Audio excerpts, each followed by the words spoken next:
గురుభ్యో నమః. సౌజన్య డైరీస్కు welcome once again.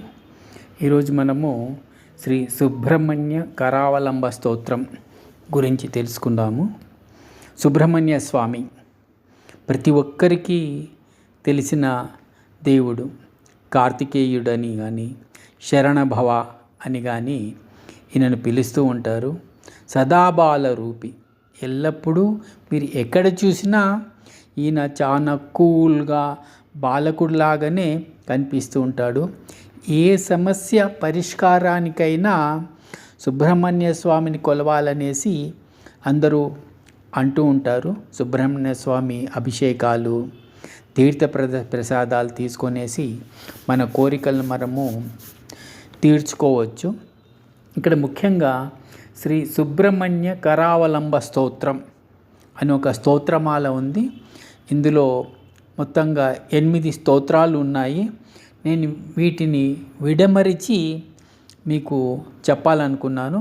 ఈ స్తోత్రమాలలో సుబ్రహ్మణ్య స్వామి యొక్క మహిమలను, ఆయన గొప్పతాన్ని పొగుడుతూ నాకు చేయూతనియ్యవయ్యా, నాతో ఉండవయ్యా అనేసి మనం ఆయన ప్రార్థిస్తూ ఉంటాము. ఇందులో మొదటి శ్లోకము ఇలాగ ఉంది. హే స్వామినాథ కరుణాకర దీనబంధో శ్రీ పార్వతీశ ముఖపంకజ పద్మబంధో శ్రీషాది దేవ గణపూజిత పాదపద్మా వల్లీసనాథ మమ దేహి కరావలంబం. ఈ 8 స్తోత్రాలలోనూ వల్లీసనాథ మమదేహి కరావలంబం అంటే ఓ వల్లీనాథ మాకు చేయూతనిచ్చి ఆదుకోవయ్యా అని అర్థం.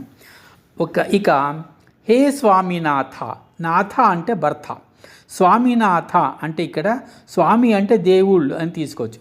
స్వామినాథ అంటే దేవతలలో గొప్పవాడా, కరుణాకర కరుణరసాన్ని కురిపించేవాడా, దీనబంధు దీనులకు బంధువు లాంటివాడా అంటే దీనుల యొక్క సమస్యలను దుఃఖాన్ని పోగొట్టేవాడా అని అర్థం. అలాగే శ్రీ పార్వతి యొక్క భర్త ఎవరు? శివుడు. ముఖ పంకజ, అతని ముఖం ఎలాగుంది? పద్మంలాగుంది. పద్మబంధు అంటే ఆ పద్మానికి బంధువు ఎవరు అంటే సూర్యుడు. అంటే శివుని యొక్క ముఖము పద్మం వంటి ముఖమునకు సూర్యుని వంటి వాడా అని ఇక్కడ ఈ మొదటి లైన్లో అర్థం వస్తుంది. ఇక రెండవ లైను శ్రీషాది దేవ గణపూజిత పాదపద్మ. శ్రీషాది, శ్రీ అంటే లక్ష్మి, శ్రీషాది అంటే విష్ణువు, దేవతలు, గణాలు, పూజిత పాదపద్మ అంటే పాదపద్మములను పూజించేవారు. అంటే విష్ణువు, దేవతలు, గణాలు పాదపద్మములను పూజించేవారు. వల్లీసనాథ మమ దేహి కరావలంబం, ఓ వల్లీనాథ మాకు చేయూతనిచ్చి ఆదుకోవయ్యా అంటే ఈ స్తోత్రాన్ని మనం ఈ విధంగా అర్థం చెప్పుకోవచ్చు. ఏ స్వామినాథ కరుణ చూపించేవాడా, దీనులకు బంధువు లాంటివాడా, శివుని పద్మము వంటి ముఖమునకు సూర్యుని వంటి వాడా, విష్ణువు, దేవతలు, గణాలు పూజించే పద్మముల వంటి పాదములు కలవాడా, ఓ వల్లీనాథ మాకు చేయూతనిచ్చి ఆదుకోవయ్యా. కరావలంబ స్తోత్రంలోని మొదటి స్తోత్రానికి మీకు అర్థము, నానా అర్థాలు కూడా చెప్పాను. ఇప్పుడు మనము రెండవ స్తోత్రం గురించి తెలుసుకుందాము. రెండవ స్తోత్రము ఇలాగ ఉంది.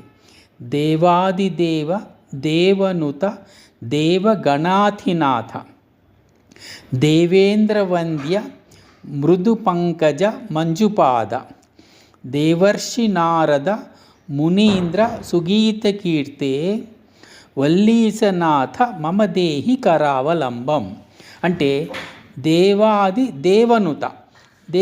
దేవుడు ఎవరు? శివుడు. నుత కొడుకు. దేవాదిదేవనుత అంటే శివుని యొక్క కుమార. దేవగణాధినాథ, ఇంకొకసారి మనకు ఈ నాథ అనే వర్డ్ వచ్చింది. నాథ అంటే గొప్పవాడు. దేవతలలో గణములలో గొప్పవాడ దేవగణాధినాథ. దేవేంద్ర వంద్య మృదు పంకజ మంజుపాద. అంటే దేవేంద్రుడు, ఇతర దేవతలు నీ యొక్క మృదువైన పాద పద్మములను నమస్కరించుచున్నారు. అంటే ఇంద్రాది దేవతలచే నమస్కరింపబడినవాడా. అంటే ఏంటి? నీ మృదువైన పాద పద్మములను నమస్కారం తెలుపుతున్నారు. దేవర్షి నారద మునీంద్ర సుగీత కీర్తి. దేవర్షి అంటే ఎవరు? నారదుడు. దేవర్షి నారదుడు, మునీంద్రులు, సుగీత కీర్తి అంటే వారిచే నీవు కీర్తింపబడినవాడా. ఓ వల్లీనాథ మమ దేహి కరావలంబం. ఓ వల్లీనాథ మాకు చేయూతనిచ్చి ఆదుకోవయ్యా. ఈ యొక్క స్తోత్రం యొక్క అర్థం ఇలాగుంటుంది. ఓ శివుని కుమార, దేవతలలో గణాలలో గొప్పవాడా, ఇంద్రాది దేవతలచే నమస్కరింపబడిన మృదువైన పద్మములు కలవాడా, దేవర్షి నారదుడు మున్నుగు మునులచే కీర్తింపబడినవాడా, ఓ వల్లీనాథ మాకు చేయూతనిచ్చి ఆదుకోవయ్యా. శ్రీ సుబ్రహ్మణ్య కరావలంబ స్తోత్రంలోని 3వ స్తోత్రం గురించి తెలుసుకుందాము. నిత్యాన్నదాన నిరితాఖిల రోగహారిన్ తస్మాత్ ప్రధాన పరిపూరిత భక్తకామ శృత్యాగమ ప్రణవవాచ్య నిజస్వరూప వల్లీసనాథ మమ దేహి కరావలంబం. నిత్యాన్నదాన నిరితాఖిల రోగహారిన్ తస్మాత్ ప్రధాన పరిపూరిత భక్తకామ శృత్యాగమ ప్రణవవాచ్య నిజస్వరూప వల్లీశనాథ మమ దేహి కరావలంబం. నిత్యాన్నదాన, నిత్య అన్నదాన ప్రియుడ అంటే ప్రతిరోజు అన్నదానము చేసేవారికి ప్రియుడవు నిత్యాన్నదాన. నిరిత అఖిల అంటే నిరిత అఖిల, అఖిల అంటే చాలా గొప్పమైన లేదా ఇక్కడ భయంకరమైన, ఎందుకంటే పక్కన మనకు రోగహారి అనేసి ఒక శబ్దం వస్తుంది కాబట్టి ఇక్కడ మనము భయంకరమైన రోగహారిన్ అంటే రోగములను క్లేశములను హారిన్ పోగొట్టువాడా. భయంకరమైన రోగములను క్లేశములను పోగొట్టువాడా. ప్రణవవాచ్య, ప్రణవం అంటే ఓంకారము. శృతి ఆగమ, శృత్యాగమ ప్రణవవాచ్య అంటే వేదములు ఆగములు ఓంకారము. నిజస్వరూప నీ నిజస్వరూపాన్ని కీర్తించబడినవాడా. అంటే వేదములు ఆగములు ప్రణవము ఈ 3 నీ యొక్క నిజస్వరూపాన్ని కీర్తిస్తున్నాయి, నీ నిజస్వరూపాన్ని వర్ణిస్తున్నాయి అని ఇక్కడ మనం అర్థం చేసుకోవచ్చు. సో కూలంకషంగా అర్థం ఇలా ఉంటుంది. నిత్య అన్నదాన ప్రియుడా అంటే కలియుగంలో అన్నదానాన్ని మించిన దానం లేదు.